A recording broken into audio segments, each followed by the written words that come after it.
Donnie and Dolly. The team is supported by ableauctions.ca. Closing your business? We can help.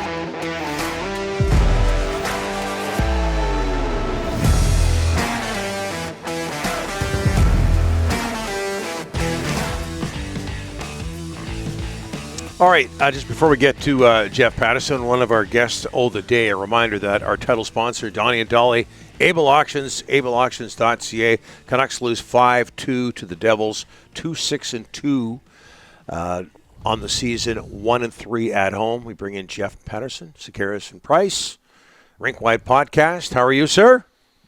I'm good, and I think I've figured this out. 10 games into the season, the Canucks are just not eating enough oatmeal is the answer. At night, yeah. They're playing like cold porridge at night, Donnie, but maybe not eating enough oatmeal to get them going in the morning. Let's start with something, you could talk positively about. First of all, what impressed you? And I was impressed. What impressed you the most about the Devils? Yeah, they're very much as advertised. They've got a ton of young talent. Nobody in the league talks about Jesper Bratt. Guy was a sixth-round draft pick, and only 6 players from that 2016 class have produced more points than he has. I guess from a Canucks perspective, the problem for me was that it wasn't the Devils' best players. It wasn't Bratt and Heischer and Jack Hughes. They combined on the opening goal. The power play goal took them 8 seconds and pucks in the back of the net. But after that, it was more of lower in the lineup guys that took over, and the Canucks just had no answer for the lesser lights on the Devils. But they're a good team. I mean, they've got good young talent up front. They're fast. They were aggressive. Bruce Boudreau lamented a couple of times after the game just how much they outworked the Canucks and won a lot of the one-on-one battles. And when they were one-on-one battles, then they would have a second guy in and support the puck. And so they did a lot of that. And again, they've kind of quietly gone about putting a nice defense core together with Dougie Hamilton. Damon Severson's been there a while, obviously. But they have added to that Jonas Siegenthaler. John Marino, who made a terrific read on Connor Garland had a 3-on-1 in the first period, and Marino played it perfectly. And then Marino with that quick up on the 4-0 goal as well. So, yeah, I mean, the question for the Devils is, can they get some saves? And I thought the Canucks might be getting a break facing Mackenzie Blackwood last night, but he did his job, and the guys in front of him did their job. That's a nice team and playing really well, obviously, with the 7 wins now in their last 8 games. Yeah, and the Marino pass, the stretch pass there, and the way he played all night hurt a little bit extra because there was all that talk last year about the possibility of Marino joining the Canucks from Pittsburgh. Jeff, where's this team's energy? Where's its anger? It's a great question. Third periods have been a disaster. They've done them in. They've been in so many games going to the third period. That wasn't the case last night. But even at 4-0, and then Bo Horvat scores his first of 2, you thought, all right, maybe that's a little bit of energy. At least come out and push.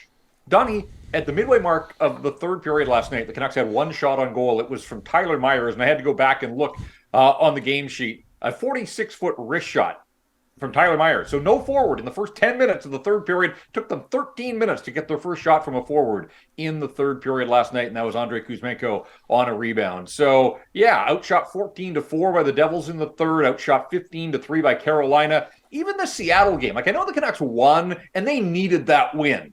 But let's not fool ourselves. They didn't play particularly well at Climate Pledge Arena. They got outshot by a 2-1 margin. They scored 4 times on 18 shots on Martin Jones. 10 games into this thing, they have played well once. And that was Pittsburgh on Friday night, and I'll give them credit. They were the better team, and I liked a lot of what I saw from the Canucks. And then this was the follow-up performance. And so 1 step forward and a massive step back and 2 wins at the 10-game mark. This is the worst 10-game stretch for Bruce Boudreau. And I guess that makes sense. I mean, he had so much success last year that in any 10-game segment, he had at least 3 wins. So by this measure, at 2-6-2, the worst 10-game stretch for Bruce Boudreau behind the bench of the Vancouver Canucks. Jeff, there's a lot of things that have happened that we didn't see coming, and one of them is Demko, 1-5-1 with a 4.05 goals against average, save percentage at .874. What's wrong with Thatcher? Is it that the players in front of him? Is it him? Like, what is going on? Yeah, I can't let him off the hook. I mean, his numbers are dreadful, and it is a team game. And I do think, I mean, how many times have we said, go back to Jacob Markstrom, what does this team look like with average goaltending? Well, we're finding out, and I'm not sure the goaltending's even been up to average at this point. But look at the goals last night. The first goal, power play, backdoor tap in, nothing he can do there. Second goal was one that maybe I had an issue with, but he makes the original save. and there's breakdowns. Riley Stillman's chasing his man out to the blue line. Quinn Hughes is on the wrong side of the puck there, and it's an easy tap in for Mike McLeod. And then the 2-on-1s in the second, and the Devils executed those perfectly. Like, yeah, you'd love Thatcher Demko to wear a cape and be Superman, but honestly, like, can you expect him to make saves on those 2-on-1s? It's just the repeated high danger chances that the Canucks give up in transition, off the rush. This east-west pass thing is just crazy, and the statistics tell you that so many goals are preceded by an east-west pass. And look at last night on the power play, they go cross-seam, and then those 2-on-1s in the second period. So I'm not here to absolve Thatcher Demko. He's part of this team. We have seen him play better, but it just feels to me like with this group in front, you could put Spencer Martin and Thatcher Demko in goal together, and I'm not sure that the Canucks would have a whole lot more success. The penalty killing, it's not a coincidence. The Boston Bruins have the best penalty kill. They're number one in the NHL. Canucks have the worst. They're dead last in the league.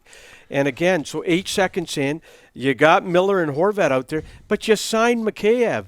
In the offseason, one of the biggest things about Mikheyev, he was going to help improve the penalty kill, but you're going with the same guys that were essentially horrible last year at the penalty kill.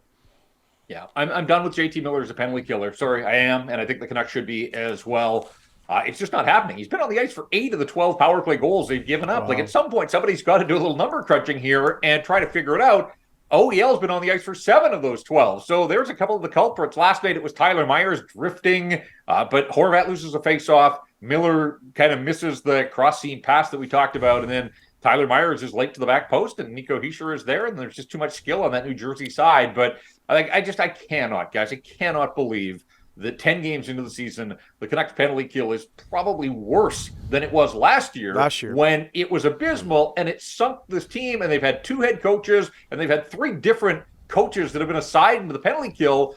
Like, at some point, you do have to look at the personnel. Now, Mikheyev's a winger. He doesn't take faceoffs, and Horvat wins way more faceoffs than he loses, but that was a tough one last night because straight back and 8 seconds, it's in the net. So, yeah, I mean, this penalty kill at 60% is abysmal, but try this on for size.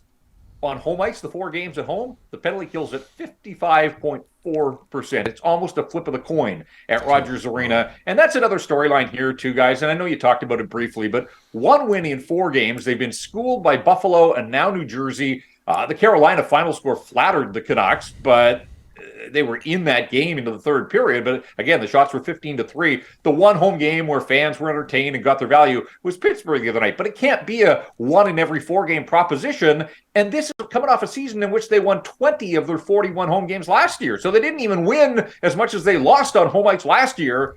And now you're off to a 1-3 start at home. Like, people are making a big-time financial commitment and emotional investment. They want to be entertained. They want to have fun. Where's the fun? Well, there hasn't been much aside from Friday night when the Pittsburgh Penguins were in town. I don't know if you watched our first segment. We were going on about the amount of roster changes the Canucks made after their most impressive performance of the season. What can you tell us about the debuts of Ethan Bear and Jack Studnicka? Oh, I watch all your segments, Donnie. So, of course, yeah, sorry, I watched the opening segment. I knew that. I thought Ethan Bear was fine. 18 minutes, all at even strength, and they were down Luke Shen halfway through the game. So all of a sudden, here's a guy that hasn't played an NHL regular season game since last April against the New Jersey Devils, ironically enough. Thrown in, and there were a couple of moments. Like, I thought he was aggressive a couple of times on the pinch to keep pucks alive and keep offense going. Made a nice defensive play to track down and cut off Jack Hughes in the first period. And, you just look at the numbers. As I said, 18 minutes of ice time with a bunch of different partners. If that's his jumping on point, I thought Ethan Bear was fine. Jack Studnicka, I'm still trying to find him out there.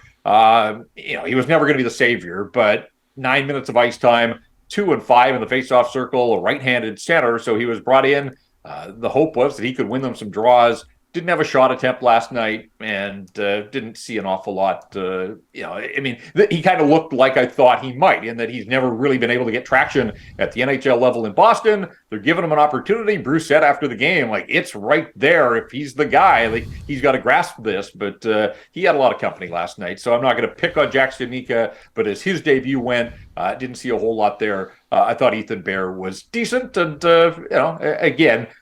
You hope that he'll get better, that this is just sort of the baseline as he gets some practices and some games in and gets his fitness level back up. But I can't figure out this defense core right now. I know you guys talked about Jack Rathbone.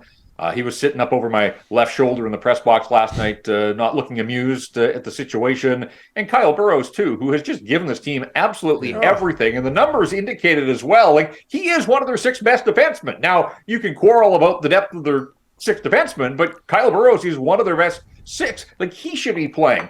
I'm not sold on Riley Stillman. And how about this? Like, Quinn Hughes and Riley Stillman, neither one of them has tasted victory yet. They played the first 5 games out on that road trip.